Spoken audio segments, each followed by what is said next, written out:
ESPN's Mel Kiper and Field Yates released a 3-round mock draft where they alternated picks. So I want to look at their selections for Atlanta as we are just over a week away from day one of the 2025 NFL Draft. Starting things off with the first overall pick, the Tennessee Titans selected Cam Ward, followed by Travis Hunter, then Abdul Carter, and last but not least to round out the top four, Will Campbell. Pretty, I'd say, borderline expected, especially the top two. Then things could get a little bit weird. The Jags go Mason Graham, which I've seen in every single mock draft. Ashton Genty continues to be heavily mocked to the Raiders. The Jets go with an offensive lineman. And then the first player I could see Atlanta having real interest in goes off the board to the Carolina Panthers, Jalen Walker, the edge rusher from UGA. Shedeur Sanders is off to New Orleans, so we get to face him twice a season. Tyler Warren going to the Windy City. The Niners select an offensive lineman, and the Cowboys go with a Texas wide receiver to make it back-to-back Longhorns. Then at 13, the Dolphins take another player I would love for Atlanta, Michigan cornerback Will Johnson, followed by Colston Loveland, so back-to-back Wolverines. And then with the 15th pick in the 2025 NFL Draft, the Atlanta Falcons select Mike Green, defensive end out of Marshall. Now, if you have been keeping up with the pre-draft process, this is not a new name, of course. This is a name that has been heavily mocked to the Falcons, so it's got some real legs for a possibility of being the pick at number 15. But if you have been in hibernation for the entire offseason and you're like, hey, give me a quick 2025 NFL Draft for dummies, let me tell you about Mike Green in a Spark Notes type of way. Solid size altogether, 6'3", 251 pounds. I don't think he's large enough to be a traditional defensive end in a 3-4 defense, which Atlanta ran last year. I think he'd be more of an outside linebacker.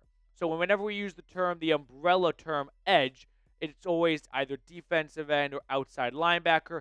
He is more of an outside linebacker because he really dominates with his speed versus brute strength and size. Now, he's got some skeletons in his closet that Atlanta needs to do homework on because not once but twice he was accused of sexual assault. Charges were never filed, but when you're making this sizable of an investment, you leave no stone unturned. So you get the guy from draft day who found out no one went to Bo Callahan's birthday, and you employ him in Atlanta yesterday.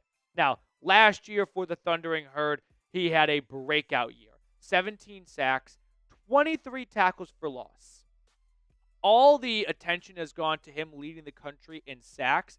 I want to bring some attention to the 23 tackles for loss because when you're looking for defensive ends, edge rushers in round number 1, you want to find players that you can trust on first, second, and third down. You can always find some good players who are good at getting after the quarterback, but if they're only good to you on obvious passing situations, well, what about when it's 1st and 10 or 2nd and 5 and they might run the ball? Does that guy bring much to the table at that point? Probably not. Whereas Mike Green, he's done a really good job of setting the edge and being a good run defender despite not being nearly 300 pounds, which is usually the going rate for one of your better run-stopping players. Now, there are a few cons to his game as I show you my compliment sandwich. One, he really only has a single season of starting experience this past year for Marshall. So there's not a ton of tape out there, and there will be some concerns of could he be a one-hit wonder. Teams like to see consistency year over year, not just a flash in the pan. So that's a little bit of the risk with Green as a round 1 pick. But the reward is high up there from what we did see in 2024. I think he would immediately come in and compete to start with Arnold Ebiketie as a starting outside linebacker opposite of Leonard Floyd. And while this front 5 would not be one of the most ferocious in the league, it would be a step in the right direction for getting it to that point and putting together a pass rush of Leonard Floyd, Mike Green, and Arnold coming off the bench, Braylon Trice, 3rd-round pick last year, coming off an ACL tear. That's going to be, like I said, a step in the right direction for getting that pass rush to where you would like for it to be one day. So when it comes to Mike Green for the Falcons, I like the pick. If you're wondering what does Petey think, Petey thinks it's a good pick. I think it would be a very instrumental piece for this pass rush for years to come. and I believe that what we saw in 2024 could definitely translate to the NFL. I'm not too concerned about the one-hit wonder status. I think the skeletons in the closet from his time at Virginia in high school with the allegations need some further research, but a lot of his coaches from UVA and from Marshall have said good things about his character, so I won't, crucify him or call him guilty of anything with me doing any kind of investigation. So, for the time being, football player wise, I'm in. Moving on here, let's move along to the second round as we get the Arizona Cardinals going with a defensive back out of Texas. Then a couple other players that the Falcons could have some interest in. I'll just throw your way. Walter Nolan, I think he could be your Grady Jarrett replacement. Nicky Manwari, if you want to put Jesse Bates next to another really good safety. Another type of Jarrett replacement would be Derek Harmon, the Oregon defensive tackle. If you want the most athletic player, if you're like, hey, you can't teach speed, but you can teach rushing the passer and pass rush moves, Shamir Stewart is your man. He's the most gifted athletic defensive lineman in this class, but he's only had 1.5 sacks his last 3 years at College Station. Malachi Starks and Michael Williams, two Bulldogs that go towards the end of round one. Another pair of potential draftees at 15. And then to conclude the first round, we've got Jackson Dart going to the Browns in a projected mock trade. And Jahad Campbell, linebacker out of Alabama, to the Eagles. Campbell has been a name I've seen tossed out there. If the Falcons want to get, a cornerstone, do-it-all linebacker who can help in coverage and at rushing the quarterback, Jalen Walker and Jahad Campbell are the two men for the job. So those are two candidates to watch for if that's the direction Atlanta wants to go. Now, we're going to look at round two in just a moment, but quickly, I do want to give a big special shout-out to our friends over at Game Time. Game Time makes getting tickets faster and easier, even for hard-to-get playoff seats. Prices on the Game Time app actually go down the closer it gets to tip-off. So with the Hawks playing games coming up, if you want to go to that, or a Braves game, if you go to a Braves game, you might be lucky enough to get someone's number, but with killer last-minute deals, all-in prices from your views from your seat, and their lowest price guarantee, Game Time takes the guesswork out of buying NBA playoff tickets. You can save up to 60% off buying last minute for sports, concerts, comedy, theater, all that good stuff. So I put all this information for you guys in the comments and description of today's video. Download the Game Time app, create an account, and use code CHATSPORTS for $20 off your first purchase. Terms apply. Again, create an account and redeem code CHAT Sports for $20 off. Download the Game Time app today. Last minute tickets, lowest price guaranteed. Let's move on to the second round of this Kiper and Yates mock draft. And we'll start at pick number 33 with the Washington Commanders on the clock after a trade with the Browns. And at pick 33, they go with another player I could see Atlanta keeping an eye on if they want to go edge in round 2 and something else in round 1. None of the other guys there make much sense for the Falcons, so moving along. Kenneth Grant is 330 pounds, but he moves like a cat. So he would be a fun, athletic big man, but there are some inconsistencies in his tape from Michigan. No one else here making a ton of sense. Nick Scorton, he started off at Purdue, transferred to A&M. Again, same bucket as our Boston College friend. If you don't go edge in round 1, that could make some sense in round 2. But moving on to pick number 46, where we see Benjamin Morrison, the Notre Dame cornerback, go off the board to Atlanta.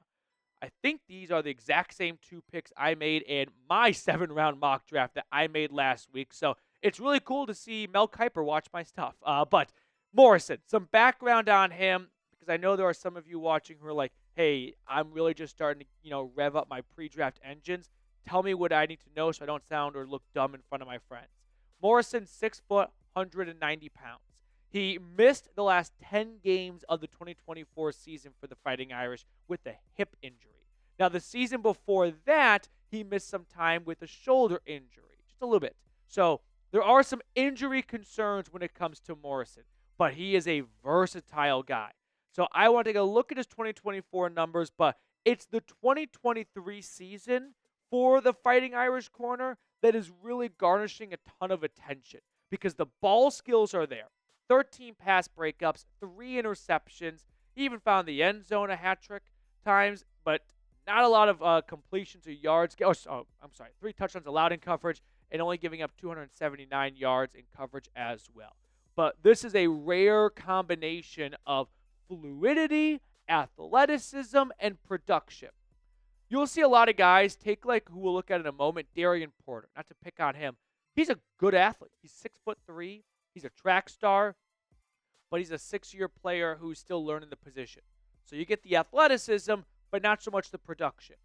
And then there are some guys who are like Terrion Arnold. Remember him last year from Alabama? He had 4, 5 interceptions his last year for the Crimson Tide. So great production, but I don't know if he was, revered as like an incredible can't pass on type of athlete.